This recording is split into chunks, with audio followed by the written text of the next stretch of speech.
रामेश्वरम। रामेश्वरम का मतलब होता है जो राम के ईश्वर है, जिनका नाम है महादेव। तो आज हम रामेश्वरम को एक्सप्लोर करने जा रहे हैं। तो लेते हैं प्रभु का नाम, बोलो जय श्री राम।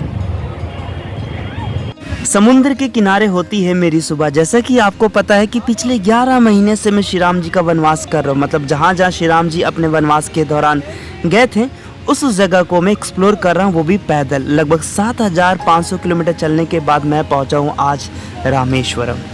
रामेश्वरम का महत्व रामायण के समय से ही बहुत ज़्यादा है, क्योंकि जब सीता जी का पता चलता है श्री राम जी को, तो श्री राम की सारी वानर सेना लोग इकट्ठा हो जाते हैं इस किनारे में, और यहाँ पर लगभग 3 दिन तक वो इंतज़ार करते हैं कि राम सेतु पुल कहाँ कैसे बनाया जाए। वैसे राम सेतु पुल बनाना संभव ना हो पाता अगर वानर सेना में कुछ वानर सेना नल और नील ना होते, तो शायद ये राम सेतु पुल ना बन पाता। वैसे कहा जाता है ना कि विधि का विधान होता है, किसी को आपसे जोड़ने का समय आता है तो वो ऊपर वाला जोड़ता है, और किसी को आपसे बिछड़ने का समय आता है तो ऊपर वाला आपसे उससे दूर कर देता है।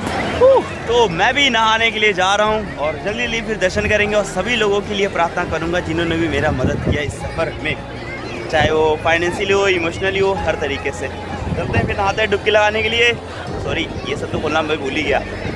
इसीलिए महान ऋषि मुनियों से लेकर विभीषण तक एक से एक कड़ी जुड़ती गई श्री राम जी के साथ कि अर्धांगिनी के सहारे सभी लोगों का कल्याण किया जाए और रावण का वध करने के बाद समाज को, प्रकृति को एक संतुलित बनाया जाए।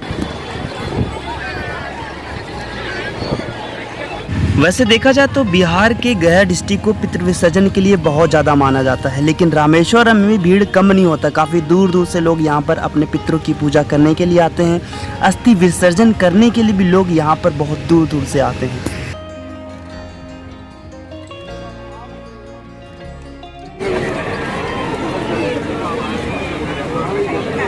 वैसे कभी आप दर्शन करने के लिए आ रहे हैं तो कोशिश कीजिए कि समुद्र के पानी से नहाइए, और नहाने के बाद गीले कपड़े के साथ ही आप रामेश्वरम में दर्शन करने के लिए जाइए। ऐसा इसलिए कह रहा हूँ क्योंकि अंदर जाके अगर आप पश्चिम मतलब वेस्ट गोपुराम से एंटर करेंगे तो वहाँ पर आपको 22 तीर्थ कुएं के पानी से आपको स्नान करना पड़ेगा, और उसके बिना रामेश्वरम का दर्शन करना अधूरा माना जाता है। और आज मेरे लिए भी बहुत ज़्यादा ऑस्पिशियस डे है। तो सभी लोगों को जय श्री राम। तो पिछले 10 महीने से मैं लगातार पैदल यात्रा कर रहा हूँ, तो उन सभी लोगों का नाम इसमें मेंशन है, इस डायरी मेंशन है। और मेरे पीछे जो देख रहे हैं ये रामेश्वरम मंदिर है, जहाँ पर स्वामी लिंगम मतलब शिवलिंग की पूजा किए थे श्री राम जी, और यहीं से राम सेतु पुल बनाकर श्रीलंका गए थे। तो आज उन सभी के लिए मैं पूजा करने जा रहा हूँ, और उन सभी को बहुत बहुत धन्यवाद करना चाहता हूँ जिन्होंने भी हेल्प किया। चाय पिलाने से लेकर कृष्णगिरी के पद्मा अम्मा तक लेकर छत्तीसगढ़ के दमयंती अम्मा से सभी लोगों को बहुत बहुत धन्यवाद करना चाहता हूँ। इस डायरी में सभी लोगों का नाम मेंशन है। जय श्री राम।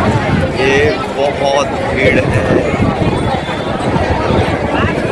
अगर आप ट्रेन से आ रहे हैं तो ट्रेन जो है वो रामेश्वरम तक बंद है। केवल रामेश्वरम से एक स्टेशन पहले मंडपम तक ही ट्रेन आएगी आपकी, क्योंकि अभी पंबन ब्रिज बन रहा है, अंडर कंस्ट्रक्शन में है।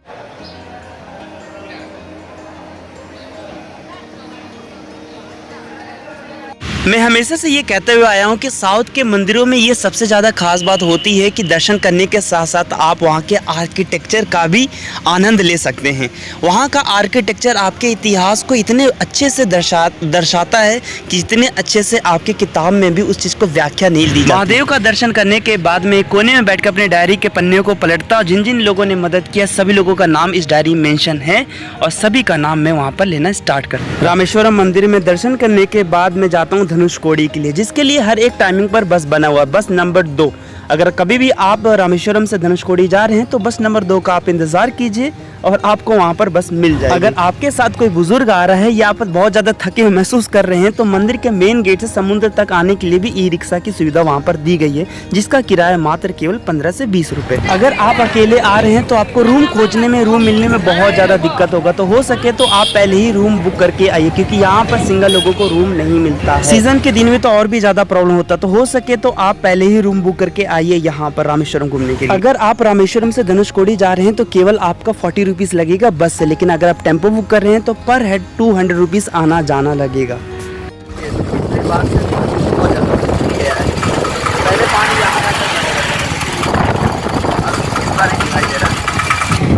खाया जाए। अम्मा 20 रुपया। Okay ma'am.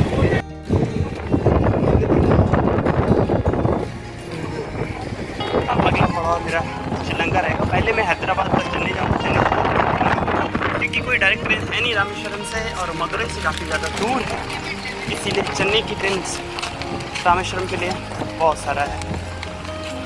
मदुरई के लिए भी है, लेकिन मदुरई में क्या है कि मदुरई से हैदराबाद के लिए, सिकंदराबाद के लिए वीकली एक है, जो कि मुझे बहुत ज़्यादा लेट हो जाएगा। वैसे आज बहुत ज़्यादा भीड़ है यहाँ पर, क्योंकि एक तो संडे भी हो गया, सैटरडे भी हो गया और ऊपर से 2 अक्टूबर, तो 3 दिन लगातार छुट्टी रहा। तो बहुत लोग हैं कि आसपास जितने भी लोग हैं फैमिली ट्रिप हो गया सभी का। कोई तेलंगाना स्टेट से आए, कोई तमिलनाडु से, बहुत हर जगह से लोग यहाँ पर आ रहे थे अच्छे से करने के लिए। गाड़ी भी बहुत हो गया है, ऐसे गाड़ी को देखा पहले इतना ज़्यादा गाड़ी नहीं आती, लेकिन अब धीरे धीरे इतना ज़्यादा गाड़ी आने लगी है ना। और लोग पता भी कितने 2 किलोमीटर पीछे में उतरा हूँ मैं, 2 किलोमीटर पीछे, समझ लीजिए। आज जो लोग यहाँ पर आराम से नहा रहे हैं, पहले यहाँ पर अलाउ नहीं था इतना ज़्यादा। जब पिछले साल में आया था, पिछले साल की बात कर रहा हूँ मैं, लेकिन अब बहुत ज़्यादा लोगों को और एक खास बात ये भी है कि इन लोगों का थोड़ा बहुत बिजनेस हो गया अच्छा खासा कमाने का। आगे हमारे छोर के पास ये मेरे भारत का आगे धनुषकोडी। पहले जो आप देख रहे हैं यहाँ पर पानी ज़्यादा भरा हुआ नहीं था, इसमें थोड़ा सा हम आगे जा सकते थे, लेकिन अब क्या हुआ कि यहाँ पर पानी ज़्यादा भर दिए गए और धनुषकोडी के साइड में पानी का लेवल थोड़ा सा कम है, जिस वजह से यहाँ पर लोगों को नहाने के लिए अलाउ कर दिया गया है। चलो यार चला जाए यहाँ से, अब थोड़ा देर यहाँ पर नहाऊंगा, यहाँ पर भी नहाऊंगा, तभी तो मज़ा आएगा नहाने में। तो पानी का मज़ा तो लेना ही पड़ेगा, लेना ही चाहिए यार। लिटर ओशियन आगे यार, इधर आगे बहुत अच्छा लगता है, सही बताऊँ बहुत अच्छा आनंद आता है मुझे। एक तरीके से बीच पूरा बन ही गया है, पहले भी बीच था, लेकिन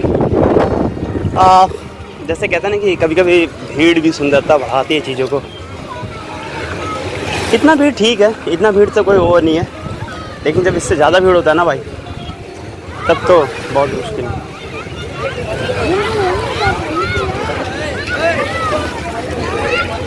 नहाने के बाद लगभग मैं 2 घंटे तक समुद्र को निहारता हूँ और उस पूरे यादगार लम्हे को मैं याद करता हूँ जो इस सफ़र में बहुत ज़्यादा सहेज कर रखा हूँ।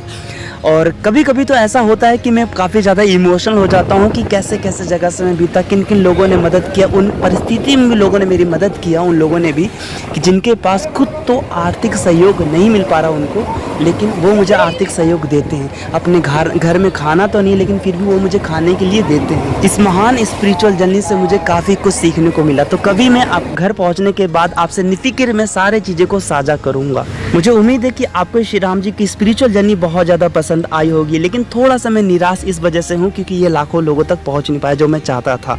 ऐसा इसलिए नहीं कि इसमें मेरा कुछ सेल्फिश था, ऐसा इसलिए कि ताकि मैं इस जर्नी को लाखों लोगों तक पहुँचाना चाहता था, ताकि देखें कि कैसे कैसे श्री राम जी अपने दौरान गए। बहुत ऐसी जगह थी जहाँ पर ड्रोन व्यू की आवश्यकता थी, बहुत ऐसी जगह थी जहाँ पर क्वालिटी को मैं और भी ज़्यादा बेहतरीन कर सकता था, लेकिन अमाउंट का अभाव होने के कारण मैं इन सब चीज़ों को खरीद नहीं पाया और जो भी अमाउंट था मेरे पास वो इस पूरे यात्रा में मैंने लगा दिया और अपने सिंपल पेन M32 से सारी चीज़ों को रिकॉर्डिंग करता और आप तक पहुंचा दिया।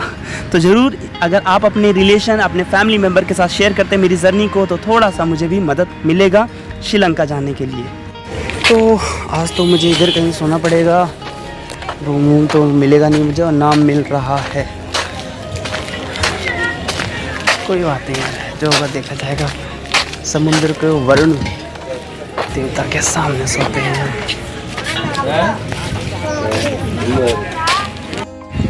ओके, क्योंकि जैसा मुझे इनको देखकर मुझे नागेर कोयल की याद आ गई। नागेर कोयल में मैं ऐसे ही सोया था इन लोगों के साथ ही वहाँ पर, इन लोगों के साथ में मतलब ऐसे लोगों के साथ में वहाँ पर सोया था नागेर कोयल में।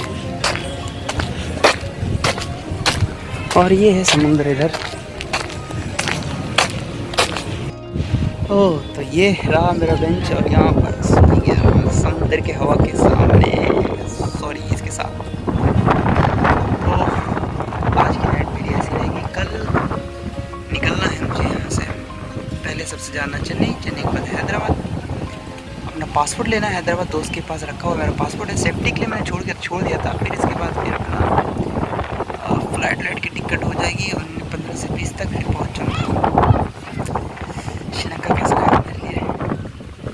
तो सभी लोगों को जय श्री राम। तो जैसा आपको पता है कि मैं श्री राम जी का वनवास कर रहा हूँ अयोध्या से लेकर श्रीलंका तक पैदल, और भारत में मेरा जो सफर है वो कंप्लीट हो चुका है। लेकिन अब मुझे श्रीलंका जाना है, लेकिन श्रीलंका का जो बजट है वो मेरे बजट से थोड़ा ज्यादा है। तो अगर आप सहयोग करना चाहते हैं तो ये गूगल पे आईडी है yatrachassi@okicici, और डिस्क्रिप्शन में मेरा बैंक डिटेल भी दिया हुआ है।